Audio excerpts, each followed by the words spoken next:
never ever fall for a body that's an oath. Oggi vi portiamo in un posto sicuramente dei sogni per gli appassionati, ma in un posto che anche per i profani, anche ai profani regala già una sensazione di magia. Un vero e proprio museo del ciclismo creato da Renato, che intanto ringrazio per l'invito. Grazie mille. Grazie a voi di essere venuti. Come nasce tutta questa meraviglia? Non so perché, ma io sono sempre stato un collezionista, no? Cominci da ragazzino con i francobolli e con le figurine. Poi scopri le mitiche figurine del ciclismo Sidam dei primi anni 60 e lì ti accende qualcosa, no? Poi sempre andando avanti diventi collezionista dei francobolli di ciclismo.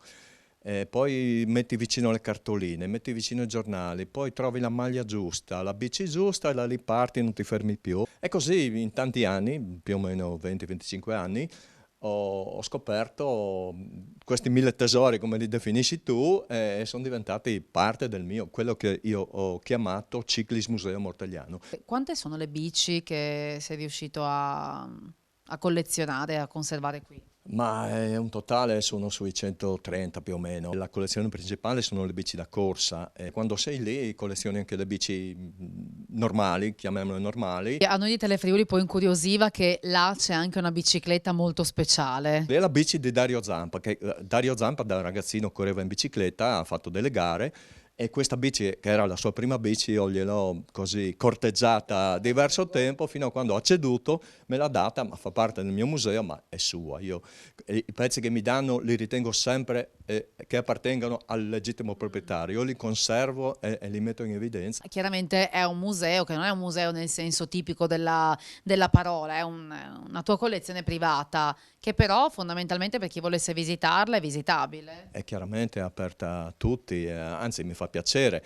Faccio così 3 nomi di visitatori, fra virgolette, illustri: uno è Franco Pellizzotti, uno è Lia Viviani e una è Mara Navaria. È stato qui anche il povero Alessandro Talotti, che aveva molto apprezzato questo lavoro, che eravamo diventati amici. Voglio ricordarlo in questa occasione. Qui in questa stanza che cosa spicca su tutto? A cosa sei più affezionato? Quali sono i pezzi forti? Ma è difficile affezionarsi a un pezzo, perché qui ce n'è tanti.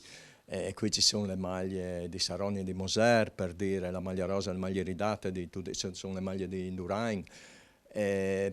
Però forse le cose a cui sono più affezionato le vediamo in un'altra stanza. E c'è però un pezzo rarissimo, mi dicevi, una maglia... Sì.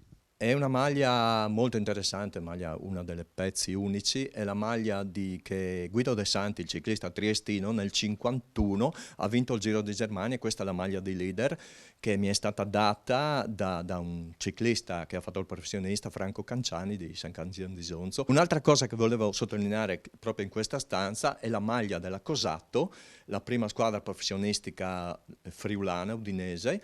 E la maglia era appartenuta a Franco Zatto, un ciclista di Pocenia, che anche lui mi ha dato questa sua maglia che correva con la Cosatto. Seconda stanza, e qui ci sono dei pezzi veramente poetici, anche perché sono molto legati al territorio, ma anche perché parlano di un campione che adesso si sta parlando di quanto gli altri sport guadagnano le prime pagine. Insomma, abbiamo una prima pagina di Gazzetta dedicata a Pizzale, abbiamo la sua divisa azzurra indossata a Melbourne. A Melbourne nel 1956 è la divisa, la giacca con cui ha sfilato, sai, quando gli atleti fanno la sfilata prima delle Olimpiadi, è la giacca che lui ha sfilato. Ed addirittura abbiamo anche la valigia che lui è partito da Mortagliano per Melbourne. Virginio intanto è stato campione italiano 4 volte, professionisti nei dietromotori, sai, quelle gare che andavano a 80 all'ora, no? Però prima lui faceva l'inseguitore, era nel quartetto dell'inseguimento proprio a Melbourne nel 1956, e nelle qualificazioni è caduto, e qui ho la maglia con il buco impresso della caduta. Poi l'anno successivo lui è diventato campione del mondo ufficioso, perché c'era un titolo che l'hanno fatto solo per quell'anno. Lui ha preso una maglia che è qui, ed è una maglia unica al mondo, è un pezzo che è stato fatto solo per quella gara lì e solo in quell'anno lì. Ha vinto negli anni 4 titoli italiani, qui sono le maglie tricolori originali, ce n'è 3, una al Museo di Caneva. E poi nel 1959, nel campionato mondiale professionisti, lui era in testa per un disguido con il suo allenatore, che sarebbe il guidatore della moto, ruzzolato era in testa a 5 minuti di fine della gara, è ruzzolato e ha conservato la maglia, è tutta bucata, no?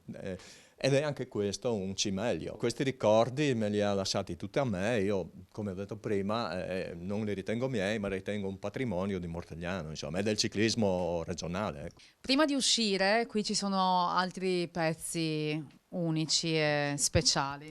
Beh sì, sono 2 maglie di Gino Bartali del 51, una usata normalmente per le gare su strada e una con le fascette tricolori che usava su pista perché è un po' più leggera. Queste sono 2 maglie introvabili, io mi ricordo che quando gliel'ho detto che ce le ho al compianto Andrea, suo figlio, mi ha detto tienile da conto che sono introvabili.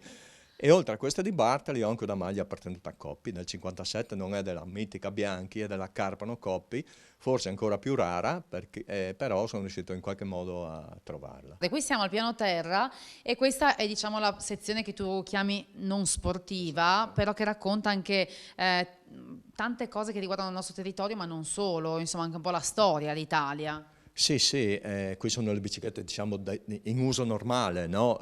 Quello che usava la signora per fare la spesa, il signore per andare a lavorare, il bersagliere per andare in guerra, era richiudibile come le attuali biciclette smontabili ed è un pezzo di alta tecnologia anche questo, pesa tantissimo. E poi ho anche i tricicli, i monopattini per i bambini, c'è un po' di storia udinese. Esatto. C'è una bici della ditta Vidussi che aveva la fabbrica, più che fabbrica c'erano quei piccoli artigiani che facevano biciclette in Viale Palmanova e durante la seconda guerra mondiale la fabbrica è stata bombardata e non ha più ripreso attività. Poi ce n'è un 2 Diana, altra fabbrica di Udine, a cui sono particolarmente affezionato perché mio padre ha cominciato vendendo le biciclette Diana.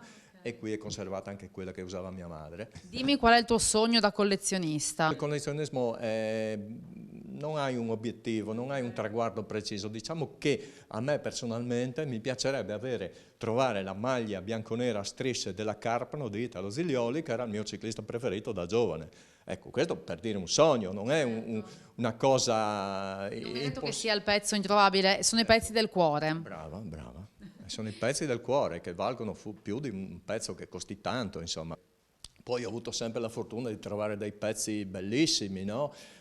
Bisogna avere tanta fortuna. C'è una biciclettina, ne abbiamo parlato, ma è appesa qui di fronte a dove stiamo parlando, che l'ho trovata casualmente a un mercatino all'Onigo e quando l'ho vista ho detto questa devo portarla a casa. Perché? Perché mio padre quando era piccolino mi ha portato a casa una bicicletta simile da Milano che lui faceva l'autista. Quando l'ho vista non ci ho visto più, l'ho portata a casa, senza grossi dispendi di denaro, insomma. Però è un pezzo che ce l'ho nel cuore. Never ever fall for a body that's an oath.